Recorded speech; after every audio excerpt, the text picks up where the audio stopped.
ಕಲಿಯುಗ ಅಂತ್ಯ ಆಗತ್ತೆ ಅನ್ನುವಂತಹ ಮಾತುಗಳನ್ನ ನಾವು ಬಹಳ ವರ್ಷಗಳಿಂದ ಬಂದಿದ್ದೀವಿ. ಮತ್ತೆ 2021ಕ್ಕೆ ಅಂತ್ಯ ಆಗತ್ತೆ ಅನ್ನುವಂತಹ ಮಾತುಗಳನ್ನ ಕೂಡ ನಾವು ಕೇಳಿದ್ದೀವಿ. ಮತ್ತೆ ಈ ಕಲಿಯುಗ ಅಂತ್ಯ ಆಗೋದು ಬಹಳ ಭೀಕರವಾಗಿರುತ್ತೆ. ಮತ್ತೆ ಜನರ ಅಂತ್ಯ ಯಾವಾಗ ಅನ್ನುವಂತಹ ಪ್ರಶ್ನೆಗಳು ಕಾಡ್ತಾ ಇಲ್ಲ. ಒಂದೇ ಹೇಳ್ತೀನಿ ರಮ್ಯಾ, ಏನು ಅಂದ್ರೆ ಕಲಿಯುಗ ಅಂತ್ಯ ಆಗೋಗಿದೆ. ಇವ್ರಿಗೆಲ್ಲ ನಾವು ಅನ್ಕೊಂಡಾಗ ಕಲಿಯುಗ ಈಗ ಇನ್ನೊಂದು 5,000 ವರ್ಷ ಇದೆ, ಖಂಡಿತ ಇಲ್ಲ. ಇವ್ರ ಪ್ರಕಾರ ಒಂದು ಡೇಟ್ ಲಿಸ್ಟೇ ಕೊಟ್ಟಿದ್ದಾರೆ, ಆ ಪುಸ್ತಕದಲ್ಲಿದೆ. ಏನು ಹೇಳುತ್ತೆ ಅಂದರೆ 5,000 ಇಯರ್ಸ್ ಮಾತ್ರ ಬ್ಯಾಲೆನ್ಸ್ ಇದೆ. ಎಷ್ಟೋ ಲಕ್ಷ ವರ್ಷಗಳು, ಇಷ್ಟು 14 ಲಕ್ಷ ವರ್ಷಗಳಲ್ಲಿ ಒಂದೊಂದೇ ಲಕ್ಷಗಳಲ್ಲಿ 5 ಲಕ್ಷ ಇದಕ್ಕೆ ಕೊಟ್ಟಾಯ್ತು. ಇವ್ರು ಮಾಡಿ ಪಾಪ ಕರ್ಮಗೆ ಹೆಂಗಸರು ನೋಡಾಗ ಈ ಲಕ್ಷ ಕಮಿತಾ ಬರ್ತಾ ಬಂದ್ರೆ 5,000 ವರ್ಷಗಳ ಮಾತ್ರ ಉಳಿದೋಯ್ತು, ಅದು ಮುಟ್ಟೋಯ್ತು. ಈಗ ಸತ್ಯಯುಗಕ್ಕೂ ಕಲಿಯುಗಕ್ಕೂ ಸಂಧಿ ಕಾಲದಲ್ಲಿ ಇದ್ದೀವಿ.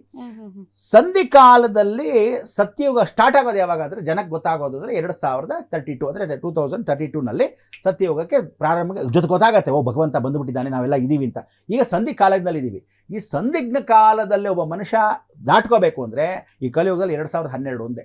ನೀನು ನೋಡು, ನಾನು 2012ಕ್ಕೆ ಪ್ರಳಯ ಆಗುತ್ತೆ, ಪ್ರಕೃತಿ ಆಗುತ್ತೆ ಅಂತ ಭಾಳ ಜನ ಆಡ್ಕೊಂಡ್ರು, ಭಾಳ ಜನ ಟ್ರೋಲ್ಗಿಲ್ಲು ಮಾಡ್ಕೊಂಡ್ರು ಅಂತ ತಮಾಷೆ. ಆದರೆ ಏನು ತಮಾಷೆ ಅಂದರೆ ಅದಕ್ಕೊಂದು ಸಾಕ್ಷಿನೂ ಹೇಳಿದ್ರು, ಅದಕ್ಕೊಂದು ಶಾಸನೂ ಬರೆದಿದೆ. ಏನಂತ ಬರೆದಿದೆ ಅಂದರೆ 2012 ನಮ್ಮಲ್ಲಿ ಏನು ಭಾರತ ಆಗಿದೆ, ಇಥೋಪಿಯಾ ಅಂತ ಇವಾಗ ನೀನು ನೋಡು, ಅಲ್ಲಿ 2020 ಇನ್ನೂ ಈಗ 2032 ಅಲ್ಲ, ಈಗ 2017 ಆಗೋಗಿತ್ತು. ಅಂದರೆ 2012 ಕ್ಯಾಲೆಂಡ್ರೇ ಸುಳ್ಳು ಅಂತ ನೋಡು. ಪ್ರತಿಯೊಬ್ಬರು ಇವಾಗ ಕ್ಯಾಲೆಂಡರ್ ಇನ್ನು ನೋಡಿದ್ರೆ 1581 ನೀನು ಹಳೆ ಕ್ಯಾಲೆಂಡರ್ ಗೂಗಲ್ಲು ಪಾಗಲು ತಗೊಂಡು ನೋಡಿದ್ರೆ 4ನೇ ತಾರೀಕು ಆದ ತಕ್ಷಣ 15ನೇ ತಾರೀಕಿದೆ. ಕ್ಯಾಲೆಂಡರ್ಗಳೇ ಸುಳ್ಳು ಈಗ. ಅಂದರೆ ಇಂಗ್ಲೀಷ್ನವರು ಅಥವಾ ವಿದೇಶದವರು, ಅಮೇರಿಕನ್ಸು ಇವರೆಲ್ಲ ಏನು ಮಾಡಿದ್ರು, ನಮ್ಮ ಭಾರತ ದೇಶನ, ನಮ್ಮ ಸಂಸ್ಕಾರನ ಹಾಳು ಮಾಡೋಕ್ಕೆ ಬೇರೆ ರೀತಿಯಿಂದ ಯೋಚನೆ ಮಾಡ್ತಾರೆ.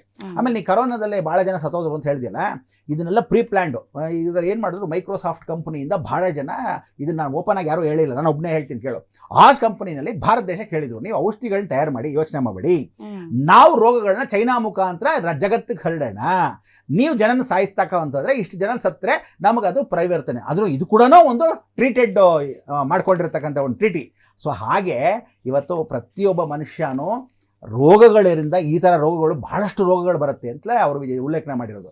ಸೊ ಇದರಲ್ಲಿ ಸತ್ಯ ಘಟನೆಗಳು ಅಂದರೆ ಇವಾಗ ನೋಡು, ಕ್ಯಾಲಿಫೋರ್ನಿಯಾ ವಿಚಾರ ಮೊದಲೇ ಹೇಳಿದ್ದಾರೆ, ಪಾಕಿಸ್ತಾನ ಯುದ್ಧ ಆಗೋದು ಸ್ಟಾರ್ಟಿಂಗ್ ಹೇಳಿದ್ದಾರೆ, ರಷ್ಯಾ ಗಲಾಟೆ ಶುರು ಮಾಡ್ಕೊಳ್ಳುತ್ತೆ ತನ್ನ ದೇಶದಲ್ಲೇ ಅಂದ್ಕೊಂಡ್ರು. ಯಾರೋ ರಷ್ಯಾ ಹೆಂಗಪ್ಪ ತನ್ನ ದೇಶದಲ್ಲಿ ಮಾಡುತ್ತೆ ಅಂದರೆ ಅಲ್ಲಿ ಯುಕ್ರೇನಲ್ಲಿ ಸ್ಟಾರ್ಟ್ ಆಗುತ್ತೆ ಅನ್ನೋದು ಕೂಡ ಆ ಉಲ್ಲೇಖನ ಮೊದಲೇ ಮಾಡಿಬಿಟ್ಟಿದ್ದಾರೆ. ಸೊ ಒಂದೊಂದಾಗಿ ಇವ್ರು ಹೇಳಿರ್ತಕ್ಕಂಥ ಸತ್ಯ ಘಟನೆಗಳು ಎಲ್ಲ ಉಲ್ಲೇಖನ ಮೊದಲೇ ಮಾಡಿರ್ತಕ್ಕಂಥ ಪಾರ್ಟ್ 1 ಈ ಪಾರ್ಟ್ 2 ಬಿಡುಗಡೆ ಮಾಡೋದ್ರಿಂದ ಮುಂದಿನ ಜನಗಳು ಹೇಗಿರಬೇಕು ಎತ್ತ ಅಂತ ಕೂಡ ವಿಶ್ಲೇಷಣೆ ಮಾಡಿಟ್ಟಿದ್ದಾರೆ. ಸರಿ ಗುರುಜಿ, ಈಗ ಒಂದು ಬ್ರೇಕ್ ತೆಗೆದುಕೊಳ್ಳುವ ಸಮಯ.